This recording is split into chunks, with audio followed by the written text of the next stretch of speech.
पवित्र श्रीमद् भागवत गीता, पवित्र चारों वेद, पवित्र कुरान शरीफ, पवित्र बाइबल, पवित्र गुरु ग्रंथ साहिब, पवित्र कबीर साहिब छुपे हुए गूढ़ रहस्य अर्थात तत्व को जानने के लिए कृपया अवश्य सुनिए जगत गुरु तत्वदर्शी संत रामपाल जी महाराज के मंगल प्रवचन।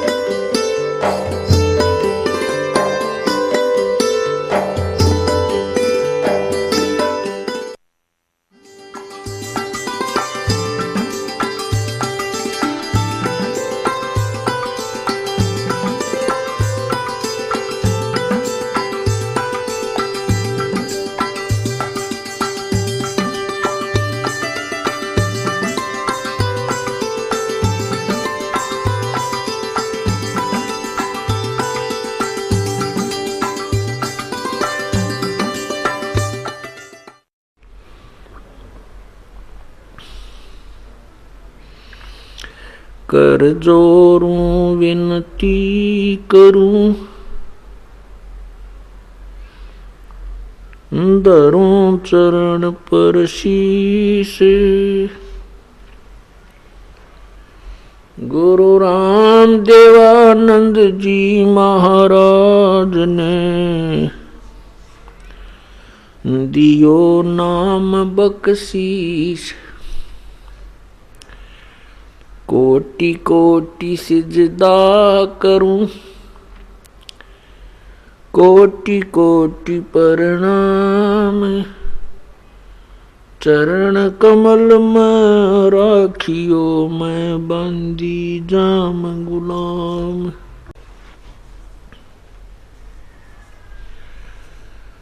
जय इब कै सतगुरु मिले, सब दुख आखूं रोए। चरणों ऊपर शीश रखूं, कहूं जो कहनी होए। कबीर गुरु जी मिलेंगे, पूछेंगे कुशलात। आद अंत की सब कहूं, अपने दिल की बात। गुरु जी तुम ना भूलियो, चाहे लाख लोग मिल जाएं। हमसे तुमको बहुत हैं, तुमसे हमको नहीं। तुमरे विसारे क्या बने, मैं किसकी शरण में जाऊं। शिव ब्रंच मुनि नारदा, इनके हृदय बिना समाऊं।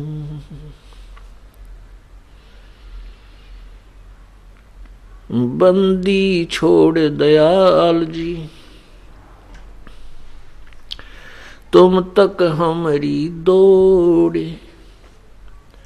जैसे कागज जहाज का, सूजत और न ठोरे। अब गुण किए तो बहुत किए,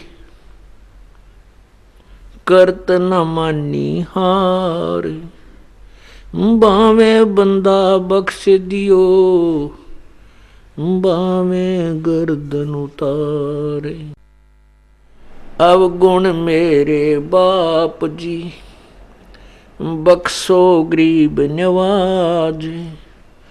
जो मैं पूत कपूत हूँ, बोहर पिता को लाज। मैं अपराधी जन्म का, नक्शक भरे विकार। तुम दाता दुख बंजना, मेरी करो संभार।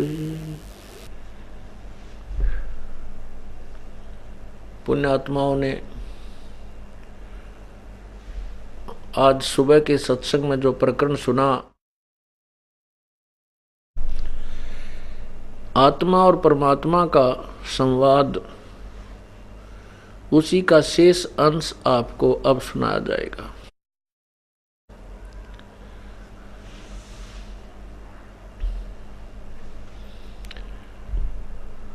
परमेश्वर अपनी पुण्यात्माओं को अपना रहस्य बताने के लिए भ्रमते भटकते रहते हैं। जैसा कि आपने सुना था, प्रभु ने कहा है,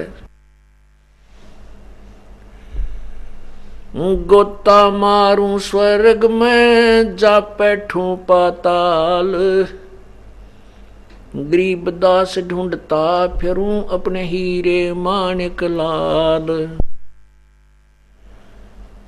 उसी दृष्टिकोण से परमात्मा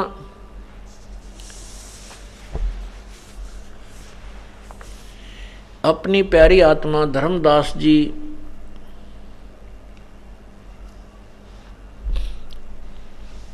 से वृंदावन में मिले, मथुरा में।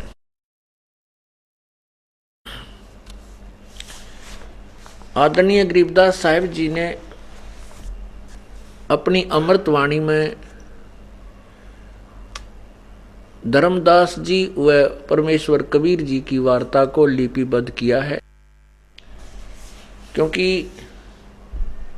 कबीर परमेश्वर ने अपनी प्यारी आत्मा आदरणीय गरीबदास साहिब जी का ज्ञान योग खोल दिया था।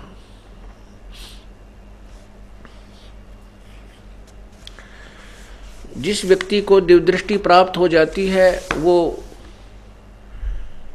लाखों करोड़ों अरबों वर्ष पहले का, अरबों करोड़ों युग पहले की और भविष्य की सभी जानकारी दे सकता है। और इस दिव्य दृष्टि की भी रेंज होती है, जैसे एक दूरबीन होती है, वो कुछ ही किलोमीटर तक स्पष्ट दिखा सकती है, दूसरी उससे ज़्यादा, तीसरी उससे ज़्यादा, ऐसे। जैसे वेद व्यास जी ने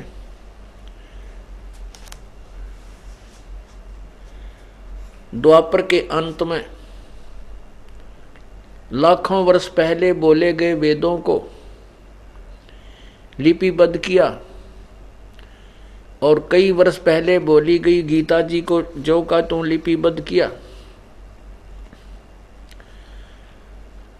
और 18 पुराणों को, श्री सुधा सागर को, जो भी वार्ता जिस जिस की जैसी हुई थी, वो ज्यों की तो व्यास जी ने बाद में लिपिबद्ध की। उनकी दिव्यदृष्टि खुली हुई थी, उनकी दिव्यदृष्टि काल ने खोल रखी थी, और काल के पुजारियों की दिव्यदृष्टि की रेंज बहुत ही सीमित होती है।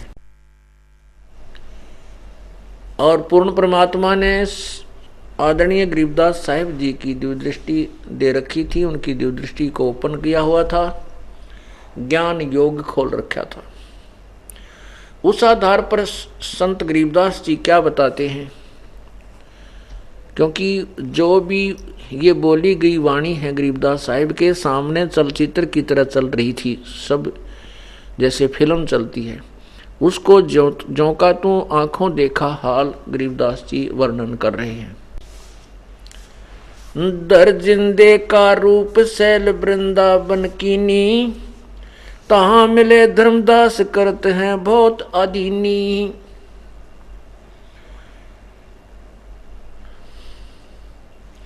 बहुरंगी वरियाम कामनी कामी सोई, दर सतगुरु का रूप धनी उतरे हैं लोई। धर सतगुरु का रूप, वो धनी यानी कुल का मालिक कबीर परमेश्वर ही अवतरित हुए थे।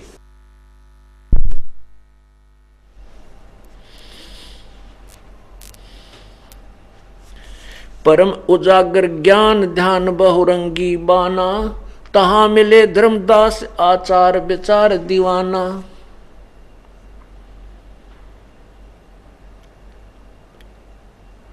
परमात्मा कबीर परमेश्वर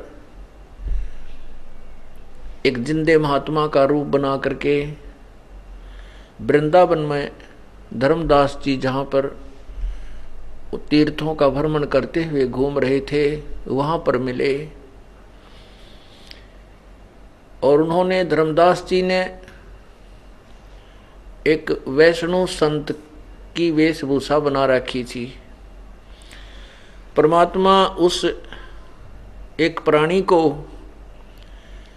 अपनी शरण में लेने के लिए, अपना ज्ञान उसके हृदय में जमाने के लिए स्वयं तो एक दास और भक्त की भूमिका करते हैं, और उस एक छोटे से प्राणी को स्वामी जी कहते हैं। परमात्मा ने धर्मदास जी से कहा, कौन तुम्हारी जात कहाँ से आए स्वामी, पूछे पुरुष कबीर धनी साहेब निकामी। धर्मदास जी से पूछा परमेश्वर ने, कौन तुम्हारी जात कहाँ से आए स्वामी, पूछे पुरुष कबीर धनी साहेब निकामी। धर्मदास जी बोलते हैं, हम वैष्णव बैरागी धर्म में रहा सदा रहाई, सुधर न बैठे संग कल्प ऐसी मन माही। धर्मदास जी क्या कहते हैं, हम वैष्णव बैरागी और धर्म में रहा सदाई। मैं वैष्णव बैरागी संत हूँ और सदा धर्म में धार्मिक क्रियाओं में संलग्न रहता हूँ। और फिर क्या बोलते हैं आगे धर्मदास, सुन जिंदा मम ज्ञान को अधिक आचार विचार, अमरी करनी जो करे वो उतरे भव जल पार। देख धर्मदास कहता है, ए जिंदा महात्मा, हम जो क्रिया बतावे ना, जो हम भक्ति विधि बतावे, जो कोई कर ले उसका बेड़ा पार हो जाएगा। पुण्यात्माओं, इन श्रद्धालुओं को जिस भी संत ने जो घुट्टी प्यार रखी है उसी को फाइनल मानकर किसी की नहीं सुनते, और उसी आधार से धर्मदास जी अपनी क्रियाओं को अति उत्तम मानकर और क्या कह रहा है, सुन जिंदा मम ज्ञान को अधिक आचार विचार, अमरी करनी जो करे वो उतरे भव जल पार। परमात्मा कहने लगे, बोले धनी कबीर सुनो वैष्णो बैरागी, कौन तुम्हारा नाम गाम कहिए बड़भागी। कौन कौम कुल जात कहाँ को गमन किया है, कौन तुम्हारी रेस किन्हें तुम नाम दिया है। कौन तुम्हारा ज्ञान ध्यान सुमरण है भाई, और कौन पुरुष की सेव कहाँ समाधि लाई।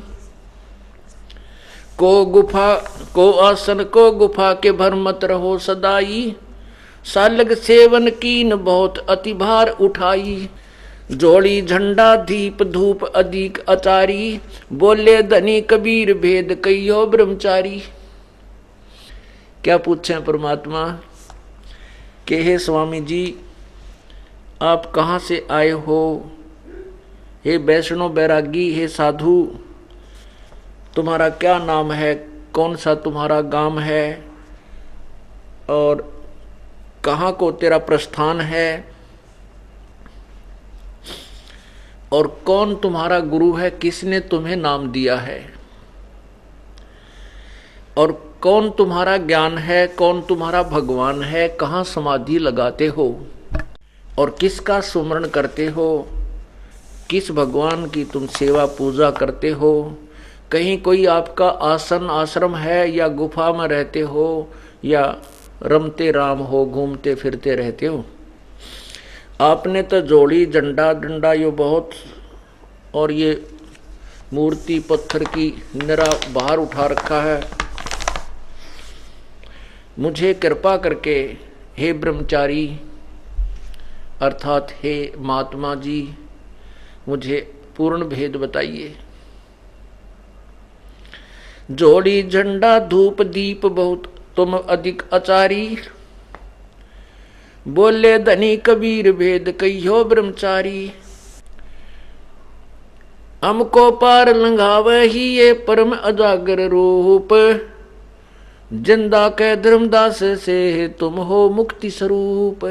परमात्मा अब उसका खूब हवा भरे हैं धर्मदास के, उसको सराह रहे हैं कि हमको पार लंघावही, हमको पार करियो हे परम उजागर रूप, अर्थात हे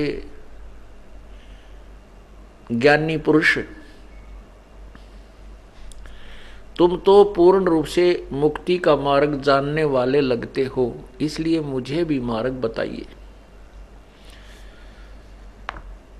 अब धर्मदास बोलता है, वैश्य कुली कुल जात सुदर की न बात सुनी जय, बांधोगढ़ है नाम बांधोगढ़ है गाम नाम धर्मदास कही जय, वैश्य कुली कुल जात सुदर की न बात सुनी जय। धर्मदास जी कहने लगे, बांधोगढ़ है गाम नाम धर्मदास कही जय, वैसे कुली कुल जात सुदर नहीं बात सुनी जय, सुदर की नहीं बात सुनी जय। मैं जो है बांधोगढ़ का रहने वाला हूँ, बांधोगढ़ मेरा गांव है, और धर्मदास मेरा नाम है।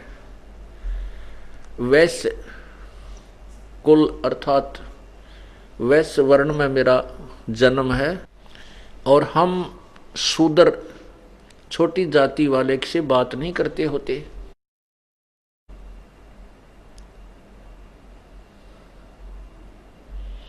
सरगुण ज्ञान स्वरूप ध्यान सालग की सेवा, मल्लाग्र छड़कंत संत सब पूजे देवा।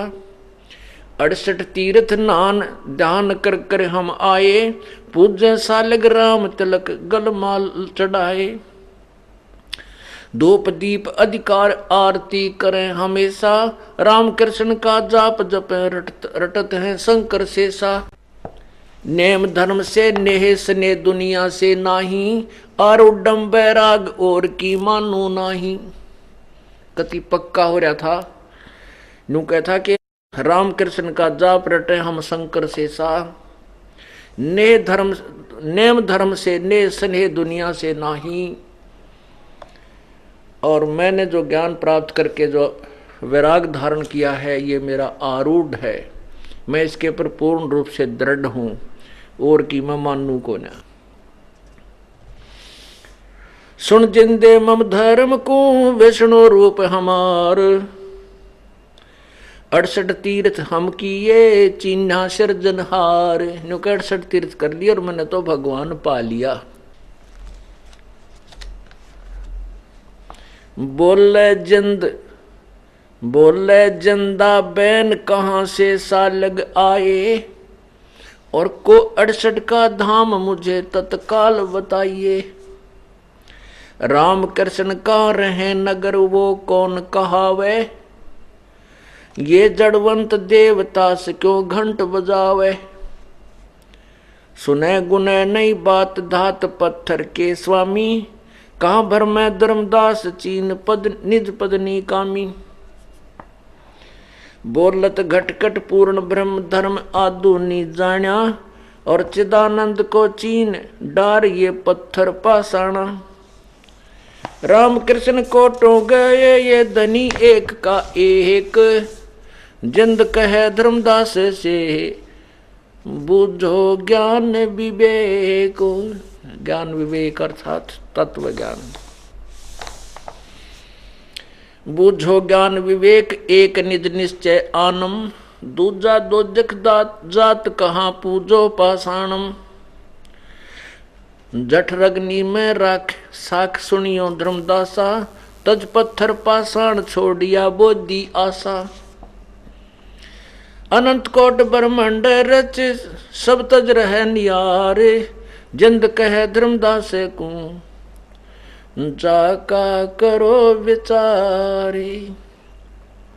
जाका करो विचार सकल जिन सृष्टि रचाई। वार पार नहीं कोई बोलत है सब घट माही। अब क्या बताते हैं, परमात्मा ने कहा कि पहले तो न्यू बता, तू आप कह रहे हो कि मैंने भगवान पा लिया, वो राम कृष्ण कहाँ रहते हैं?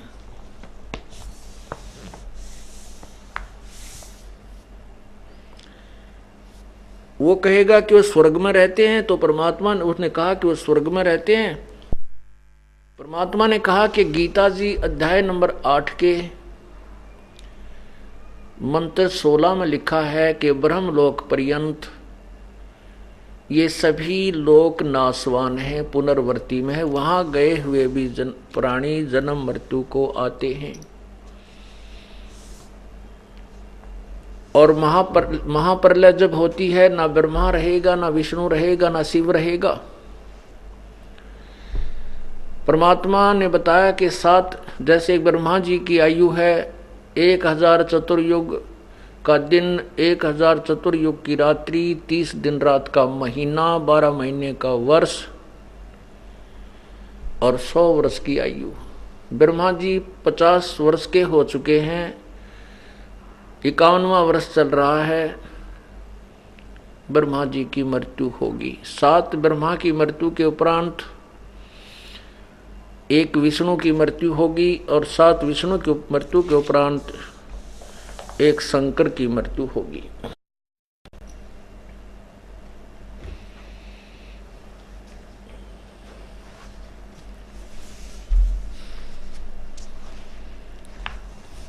और फिर बताया कि तेरे ब्रह्मा विष्णु महेश स्वयं कहते हैं कि हम तो नाशवान हैं, हमारा जन्म मृत्यु होता, हम अविनाशी नहीं है। तो उनके पुजारी कहाँ रहेंगे?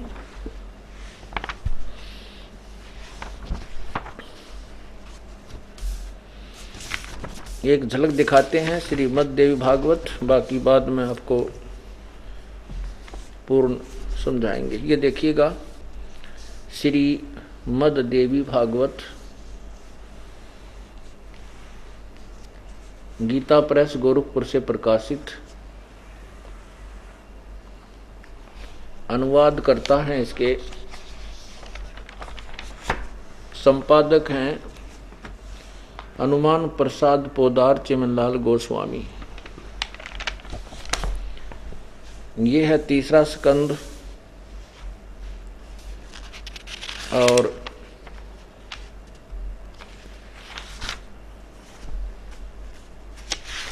अध्याय 4 और 5 में प्रश्न नंबर 123।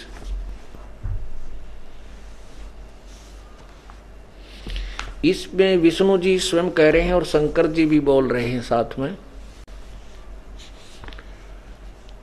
विष्णु भगवान कह रहे हैं तुम शुद्ध स्वरूपा हो, यह संसार तुम ही से उद्भासित हो रहा है। मैं ब्रह्मा और शंकर हम सभी तुम्हारी कृपा से विद्यमान हैं। हमारा आविर्भाव और तिरोभाव, आविर्भाव माने जन्म, तिरोभाव माने मृत्यु हुआ करता है। केवल तुम ही नित्य हो, यानी अविनाशी हो, जगत जननी हो, प्रकृति और सनातनी देवी हो। शंकर भगवान बोले, देवी यदि महाभाग विष्णु तुम ही से प्रकट हुए हैं तो उनके बाद उत्पन्न होने वाले ब्रह्मा भी तुम्हारे ही बालक हुए। फिर मैं तमोगुणी लीला करने वाला शंकर क्या तुम्हारी संतान नहीं हुआ? अर्थात मुझे भी उत्पन्न करने वाले तुम ही हो, वाली तुम ही हो। फिर नीचे बताया है इसी में 123 पृष्ठ पर ही, ये नीचे देखिएगा, तीनों गुण भी यही बताए हैं। इस संसार की सृष्टि, स्थिति और संहार में तुम्हारे गुण सदा समृद्ध हैं। उन्हीं तीनों गुणों से उत्पन्न हम ब्रह्मा, विष्णु और शंकर नियमानुसार कार्य में तत्पर रहते हैं।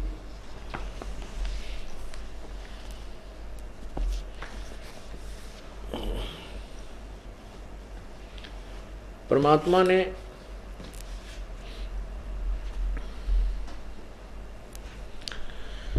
धर्मदास जी से बताया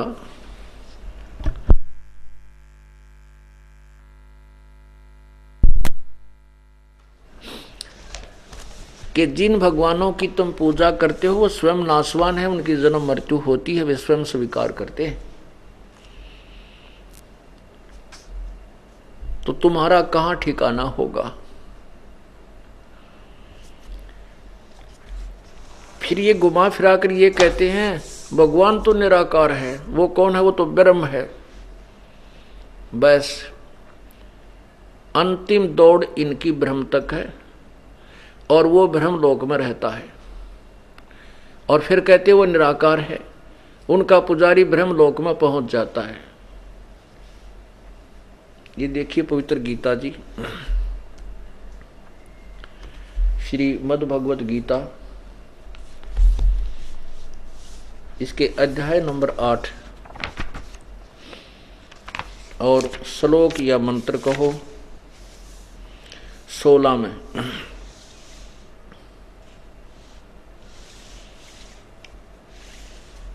हे अर्जुन, ब्रह्मलोक पर्यंत यानी ब्रह्मलोक तक सब लोक पुनरावर्ती में हैं, पुनरावर्ती हैं, परंतु हे कुंती पुत्र, मुझको प्राप्त होकर पुनर्जन्म नहीं होता।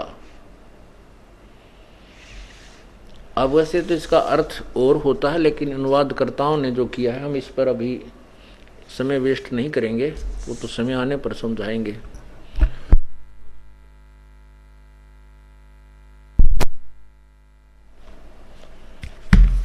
ये ब्रह्मलोक क्या है ये देखिएगा। ये एक ब्रह्मांड है, ये एक ब्रह्मांड है, ये एक ब्रह्मांड है, एक ब्रह्मांड का लघु चित्र, ये एक ब्रह्मांड है।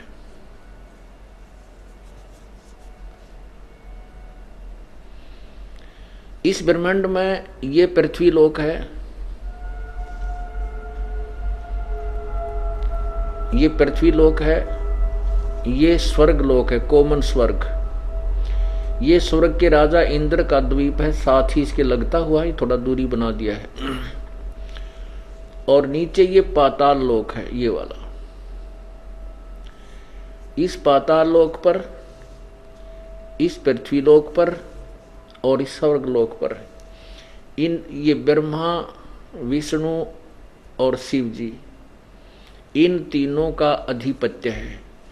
जो विष्णु शंकर जी की सेवा का पूजा करते हैं वो शंकर जी के लोक में चले जाते हैं, इस द्वीप में। जो विष्णु के उपासक हैं वो विष्णु लोक में चले जाते हैं। ब्रह्मा के पुजारी ब्रह्मा के लोक में, और जो अन्य साधना उपासना करते हैं, धर्म आदि करते हैं, वो कोमन स्वर्ग में चले जाते हैं।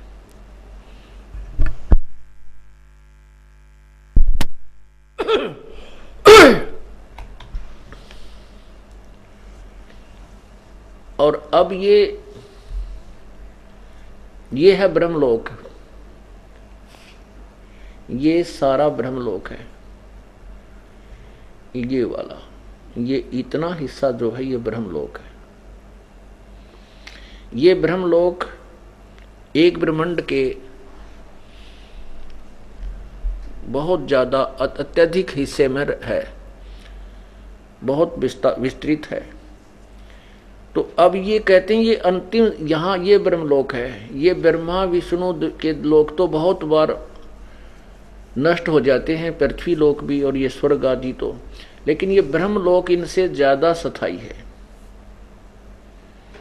अब गीता जी में लिखा है कि ये ब्रह्मलोक पर्यंत ये सारे ही यहाँ भी, ये भी नाशवान हैं, यहाँ गए वे सभी साधक भी पुनर्वर्ती अर्थात पुनर्जन्म होता रहता है, जन्म मृत्यु होती है।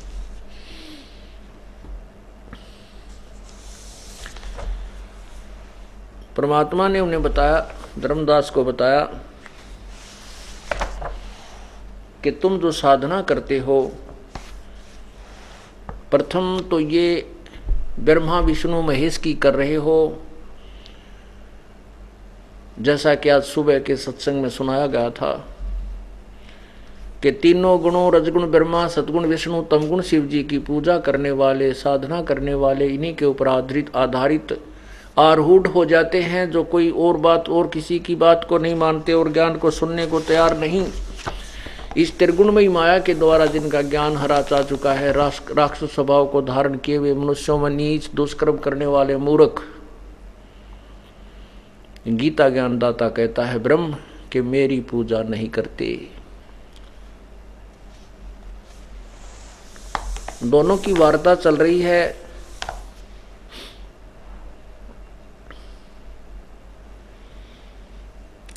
परमात्मा कह रहे हैं कि बोले जिंदा बैन सुनो, कहां से सालिग आए और को 68 का धाम मुझे तत्काल बताइए। राम कृष्ण कहाँ रहे, नगर वो कौन कहावे, ये जड़वंत देश देव ताश क्यों घंट बजावे।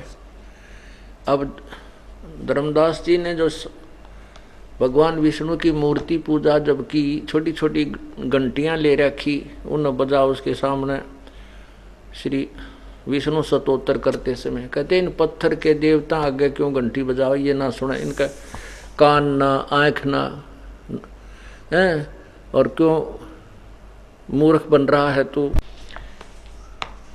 राम कृष्ण कहाँ रहे, नगर वो कौन कहावे, ये जड़वंत देव ताश क्यों घंट बजावे। सुने गुने नहीं बात धात पत्थर के स्वामी, कहाँ भर में धर्मदास निज चिन्हो निज पदनी कामी। कि ये पत्थर के देवता इनका आगे क्यों घंटी बजाता है, ये धातु या पत्थर के बने हुए ये तेरे स्वामी तेरे भगवान ये नहीं सुनते कुछ भी, और कहाँ भ्रम रहा है धर्मदास। उस परम पिता उस यथार्थ मार्ग को सुन। राम कृष्ण कोटो गए ये धनी एक का एक, जिंद कहे धर्मदास से बुझो ज्ञान विवेक। मुझसे तत्व ज्ञान सुन। ये रामकृष्ण तो करोड़ों मर लिए, वो पूर्ण परमात्मा यानी अपना ही डबल रोल करते हुए प्रभु कह रहे हैं वो एक का एक, वो ज्यों का त्यों है।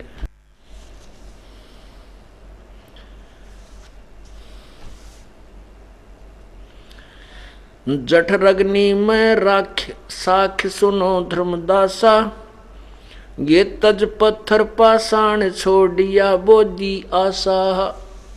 जिस परम पिता ने तेरे को मां के गर्भ में जठरग्नि में वहां भी तेरी रक्षा की, अब भी तेरा साथी तेरे पीछे पीछे घूम रहा है। इन पत्थर के देवताओं ने छोड़ दे इस बोधी आशा। ये जो आप आशा लगाए हुए हो, आपकी जो चाह है स्वर्ग तक जाने की, ब्रह्मा विष्णु महेश की पूजा करके उनके लोक में चले जाने की, ये कमजोर चाह वो बोधी आशा छोड़ दे, त्याग दे। बोले धर्मदास सुनो जिंदे मम बाणी, कौन तुम्हारी जात कहां से आए प्राणी। ओए होए, देखो हम कितने तुच्छ हैं। परमात्मा तो उस जीव को स्वामी कह रहा है और वो नकली स्वामी बनकर ज्ञान ध्यान एक अन्य का कोनी, ना ज्ञान ना कोई भक्ति, और वो उस परमात्मा को कहता है ए जीव तू कहां से आया और तेरी कौन जाति है। ये अचरज की बात कही ते मोसे लीला, नामा के पिया दूध पत्थर से करी करीला।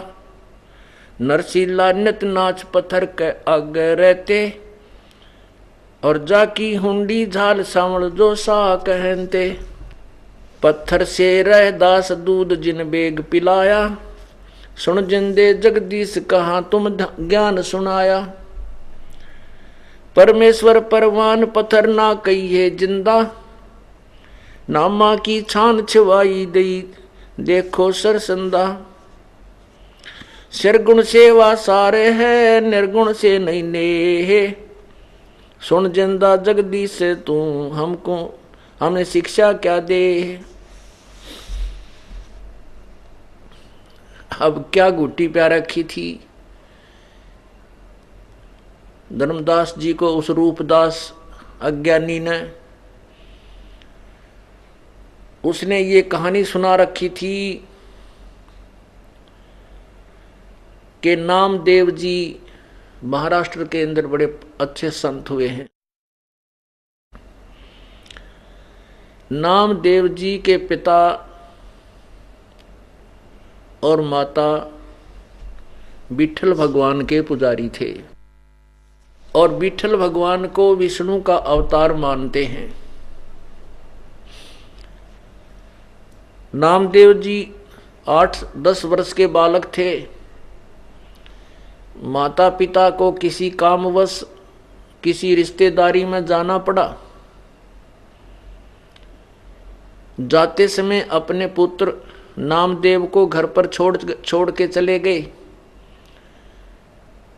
और कहा, बेटा विठल भगवान को दूध पिलाकर दूध का भोग लगाकर पीछे आहार करना। नामदेव जी ने कहा, ठीक है माता पिताजी आप जाइए और मैं आपके बाद में पूरी पूजा करूंगा, पूरी सेवा करूंगा। जाते समय भी 2-3 बार कहा, कहीं बच्चा भूल ना जावे, ठाकुर जी को भोग ना लगे। जाते समय भी कहा, रे बेटा ध्यान सुन ले, कहीं ठाकुर जी को भोग ना लगावे। और बच्चे को माता पिता धमका भी देते हैं, करड़ा सख्ती से भी पेश आते हैं। कहा, बेटा देख ले कहीं भगवान को भोग ना लगे तो ठीक नहीं रहेगी, परमात्मा रुष्ट हो जाएगा अपने से, बहुत आपत्तियां आ जाएंगी। नामदेव जी को और दृढ़ चिंता बन गई, अधिक चिंता बन गई कि माता पिता ने कहा है तो भोग अवश्य लगाऊंगा। तो माता पिता तो क्या करते थे, जैसे पत्थर की मूर्ति रखी हुई थी, दूध का नहा धो के दूध का कटोरा भर के भगवान की मूर्ति के सामने रख देते थे, आगे पर्दा लगा देते थे और कुछ देर के बाद उसको उठा करके शेष दूध में मिला लेते थे और फिर स्वयं उस भगवान के लगे हुए भोग को ग्रहण करते थे। नामदेव जी बच्चा था, उसने कभी ऐसी क्रिया की नहीं थी, ना उसको मालूम था।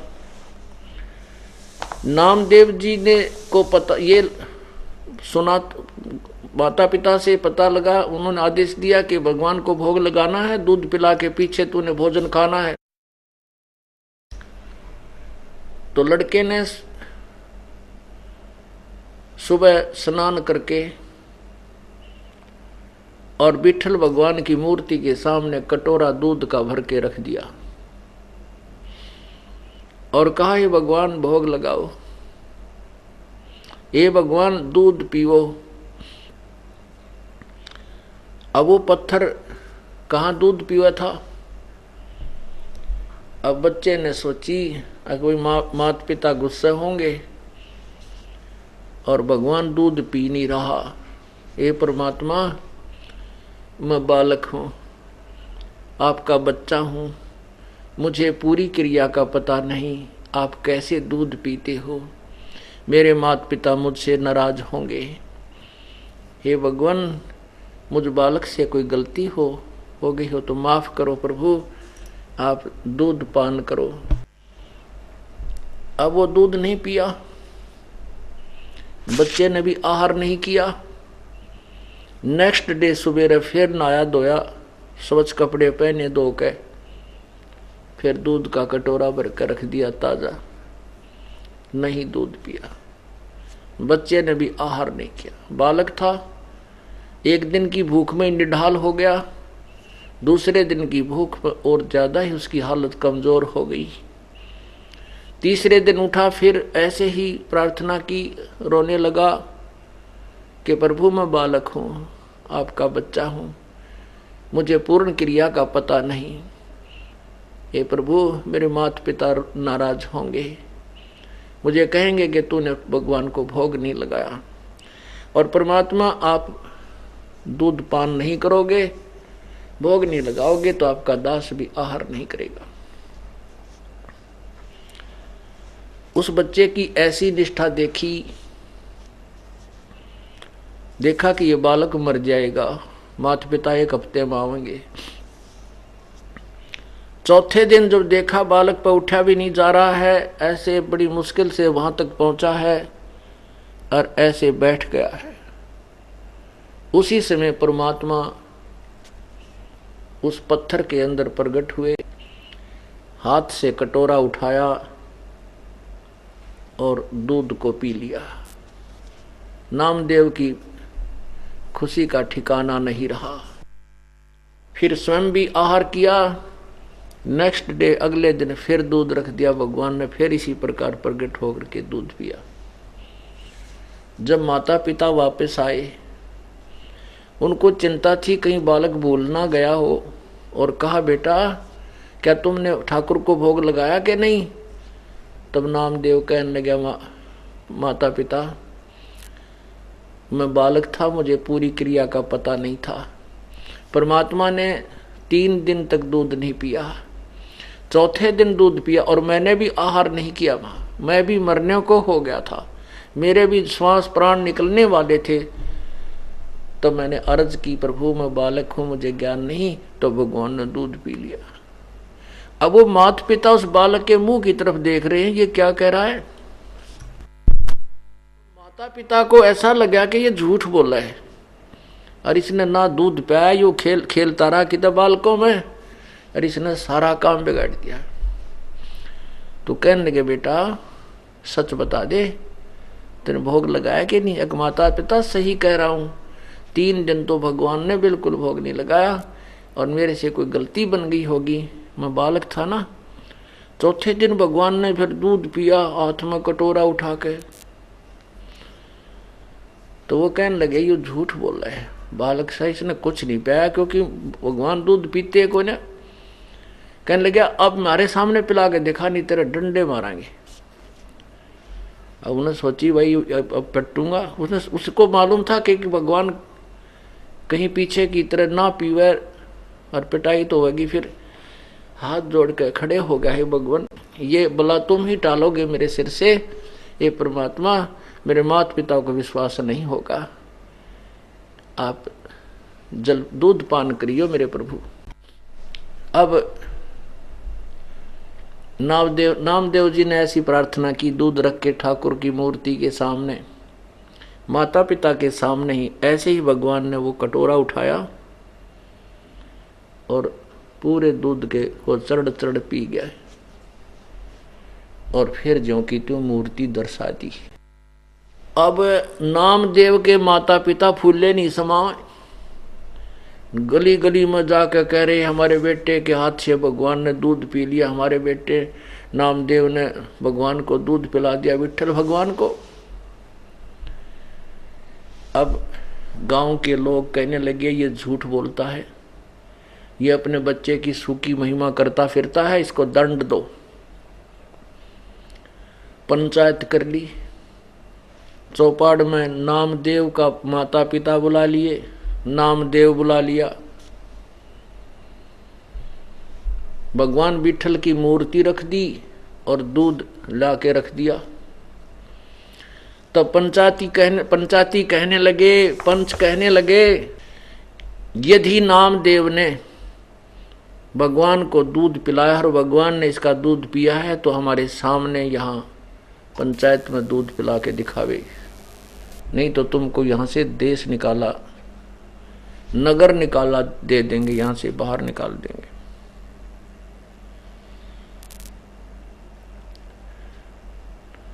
नामदेव जी ने फिर प्रार्थना की। उसी प्रकार सभी पंचायत के सामने, पूरी नगरी के सामने उस पत्थर से प्रकट हुए प्रभु और दूध पी लिया।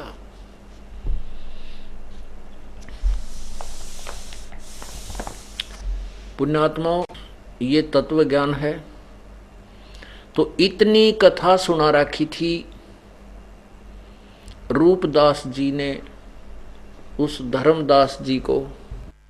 तो उसी आधार पर धर्मदास जी कह रहा है कि ये अचरज की बात कही तै मोह से लीला, न माँ का पिया दूध पत्थर से करी करीला।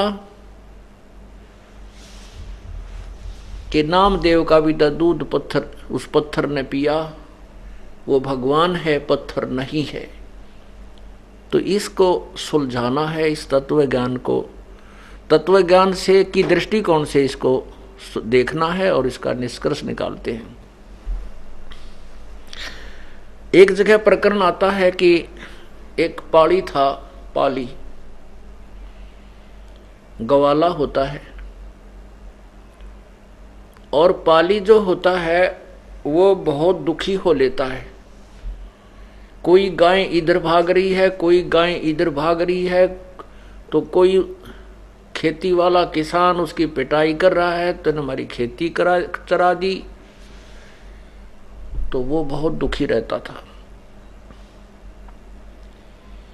उसने एक दिन सत्संग सुन लिया। एक पंडित जी, एक गुरुजी सत्संग कर रहा था, विचार कर रहा था कि भगवान ऐसे सुख देता है, भगवान चीर बढ़ा देता है, भगवान ऐसा कर देता है, भगवान सब सुख दे देता है, सर्व सुखदाई है। तो पाली ने, ग्वाले ने सोचा कि पंडित जी पर एक भगवान ले लूं और वो मेरा साथी हो जाएगा, मैं विश्राम करूंगा और भगवान फिर सारी गौओं को घेरा करेगा और गौ चराया करेगा। अब सभी उस मंदिर से सत्संग सुनकर चले गए, पर वो पाली बैठा रहा। उस ग्वाले ने कहा, हे गुरुदेव मुझे भगवान दे दे, हे गुरुदेव मुझे भगवान दे दे, मैं बहुत दुखी हूँ, मेरी बहुत पिटाई होती है, मेरी भैंसें गायें इधर उधर किसी के खेतों में चली जाती हैं, मैं तंग हो लेता हूँ, मुझे भगवान दे दे। आप कह रहे थे ना भगवान सारे सुख देता है। अब पंडित जी ने सोचा, अच्छा बुद्धू पिल्ला पड़ा, अब इस तक कैसे पीछा छुटाऊं, क्यों पाली तो वो भी तो ऐसा होता है ना, जे उसने सीधा मना कर दे तो वो अगले दिन डले मार के जा, उसके पत्थर मारे। तो पंडित जी ने कहा, बेटा मैं भगवान बनाऊंगा 2-4 दिन में, तो हफ्ते पीछे आइए। अच्छा गुरु जी। अब पाली ने जो दिन दिया था ब्राह्मण ने, वो दूसरे दिन पहुंच गया। गुरु जी मैंने भगवान दे दे, बहुत दुखी हो लिया।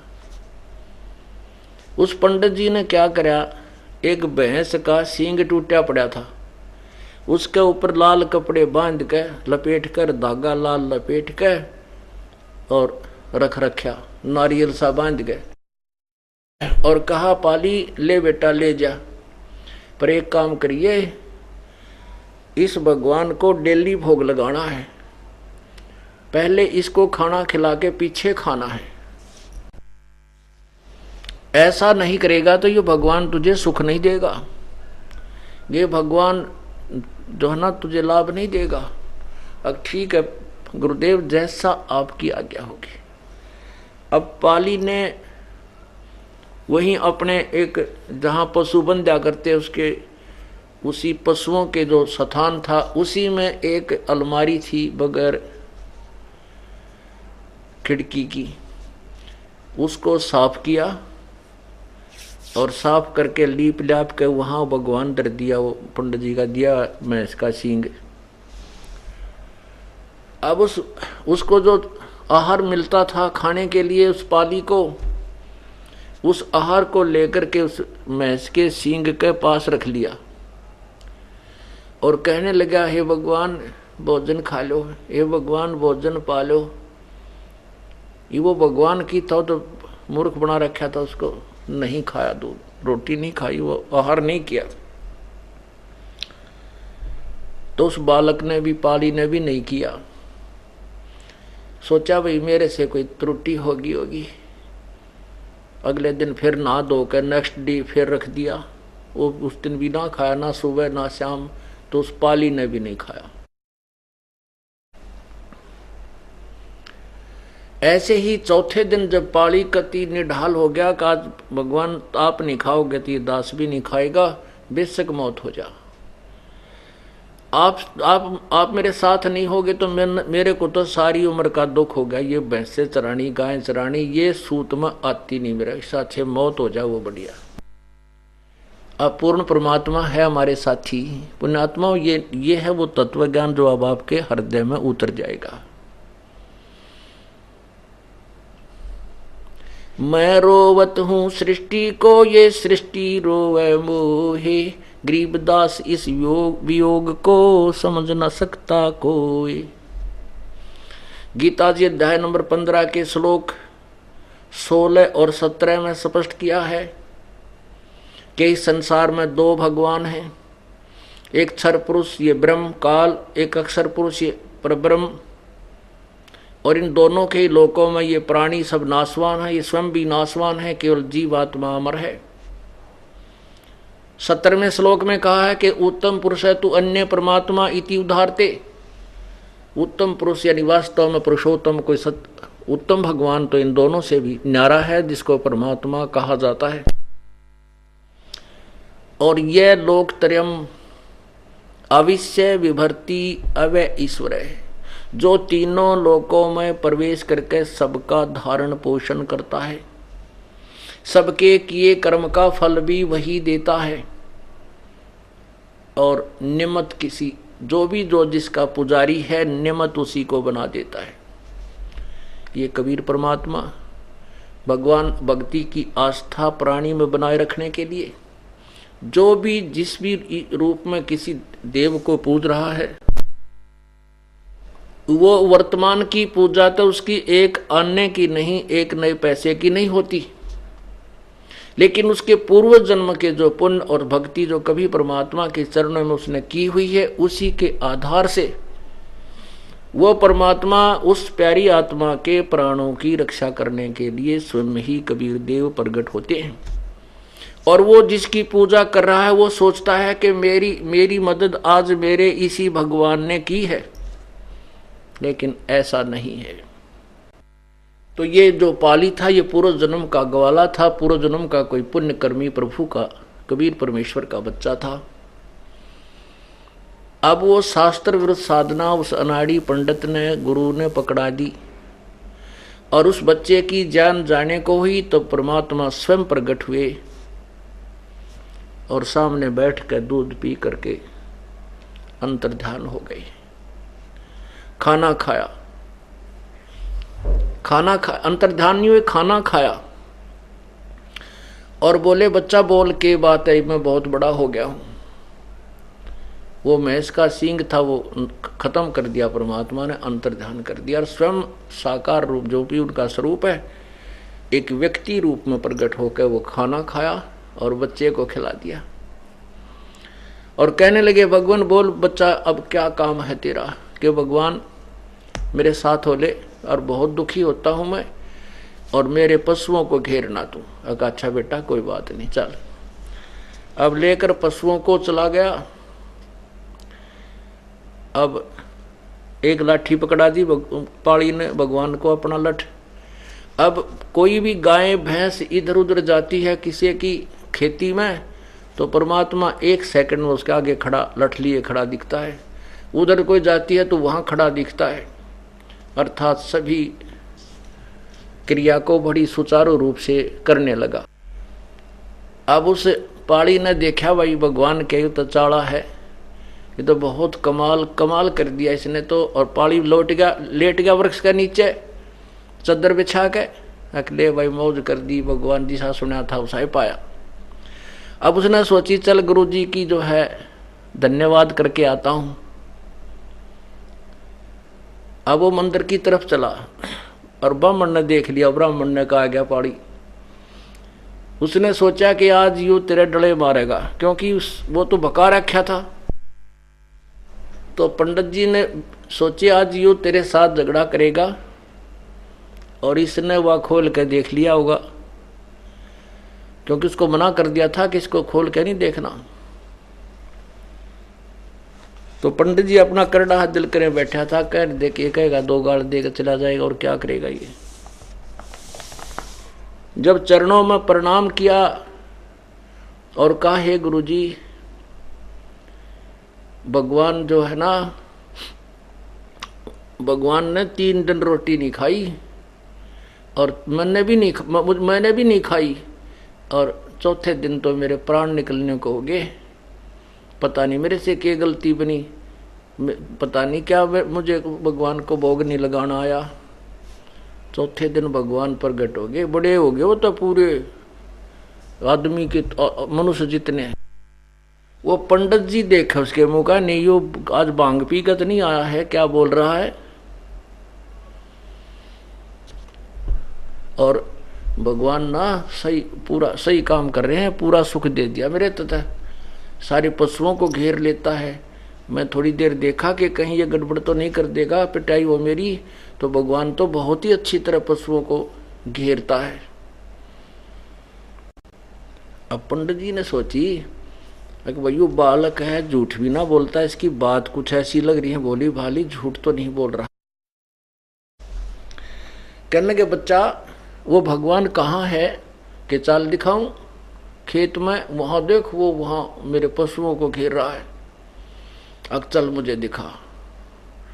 वहां जाकर देखा, पंडित जी ने तो लठ लठ दिखा, भगवान ना दिखाई दे, क्योंकि निर्भाग आदमी को थोड़ा दिखा, अगर वो तो बकाया कर था, मंदिर में बैठ कर दुनिया को ठग रहा था, तो उसने तो वो लठ लठ दिखा, लाठी लाठी, भगवान दिखाई नहीं दे रहा। तो पंडित जी कहता है कि कहाँ है बेटा भगवान? कि वो दिखता नहीं, वो सामने लाठी लिए खड़ा, वो कभी लाठी इधर जाती दिखा, कभी लाठी इधर आती दिखा। पंडित जी का पसीने आ गए। यूँ तो भाई कोई प्रेत परात दिखा है, कोई जंद सिद्ध कर लिया हो गया इसका। तो कहने लगे, बेटा मुझे तो दिखाई नहीं देता। अगर नहीं दिखता, देख यूं खड़ा, उड़ जाकर वो तो ब्राह्मण पाड़ी तो भगवान की बाह पकड़ रहा, यूं रहा भगवान, और उसने दिखा को नहीं, उसको लाठी लाठी दिखा, और डंडा लिए भगवान खड़े थे। तब उस पाली ने कहा, परमात्मा मेरे गुरुदेव को भी दर्शन दे दो। हैं? तो फिर उस अनाड़ी को भी दर्शन दिए। तब परमात्मा ने उस पांडे को कहा कि नालायक, क्यों दुनिया को गुमराह करता है तू, अपने कर्म बना ले। उस दिन के बाद उस पांडे ने भी बकवाद करनी छोड़ दी, और प्रभु ने उसको उपदेश दिया, उसका कल्याण करवाया।